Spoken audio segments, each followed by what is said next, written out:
Good morning, boys and girls. It's the last day of sunny April, and I haven't had any April showers. We've had a few torrential downpours and monsoons. Anyway, checking over the new beer engines. Something that the punter very rarely gets to see is this side, because really you just see that on the front, don't you? Or us, because you know. Now this and this had what are called sparklers on, and what that does really is just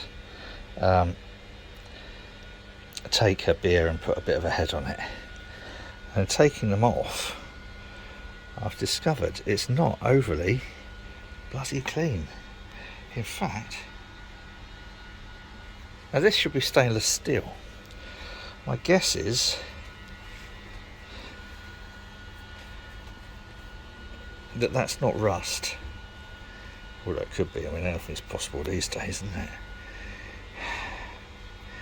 But that is probably, look at that. How horrible was that?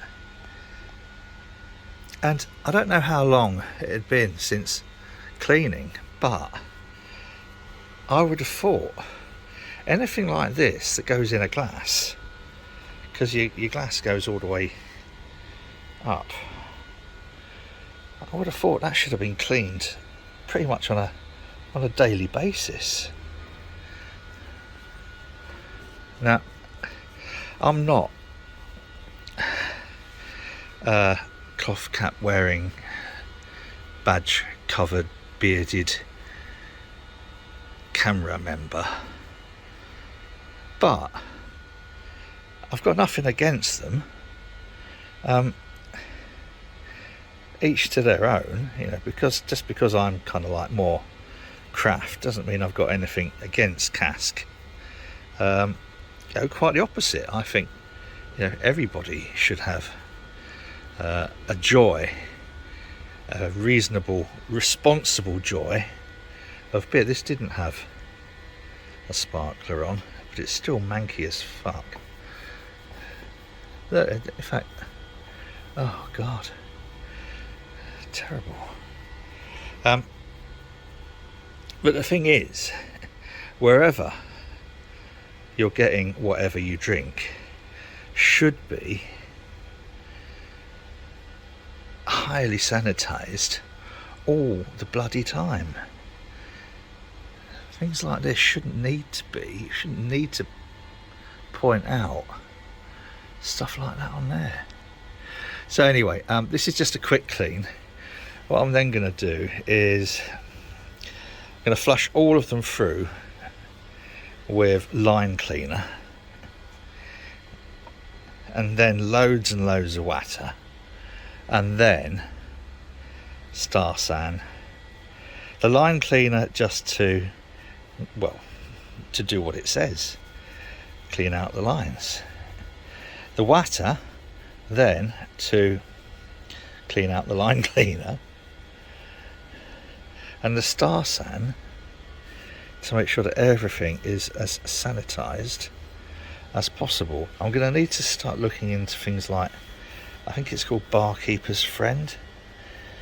Now, bearing in mind, it's been a long time since I've been up to the side at the bar. I did once own a nightclub, sort of, with a couple of mates.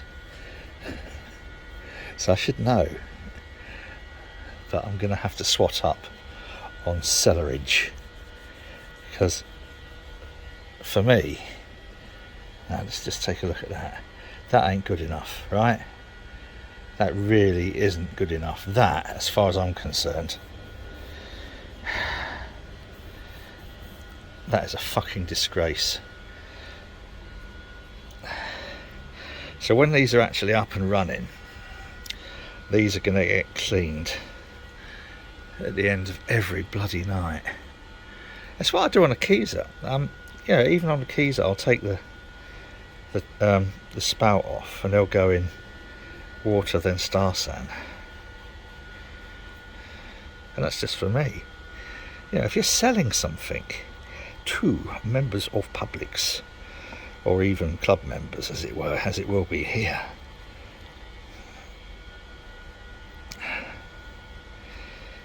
it's got to be up to bloody standards. Look at the state of that. So I don't know whether to put these in the dishwasher or just recycle them straight into the bin, but that is just disgusting. Look at that. Now all of that could potentially end up in your drink. So if you've ever been to the pub and had the real bad shits the next day, it's probably not a bad pint, it's more than likely a bad pump. That's it. It's only a short video for end of month. I'll do another video catching up with everything else that seems to have happened this month. It's been a fairly good month in a number of ways. Bloody sun's gone in. Fuck off, cloud. We've got quite a lot done work-wise, and look at this. This was all nice and clean. This is all from the air. Look at that. Don't anyone tell me there's not a problem with stuff coming out of the sky around here. Right, had a clear out session to get underneath here. Stephen, look, it's probably cleaner than the rest of it. It's a Land Rover, so normally the Land Rover's job is to mark its territory by leaving the contents of its sump on your drive. Another video about this, you Keezer. But for now, that's the end of April.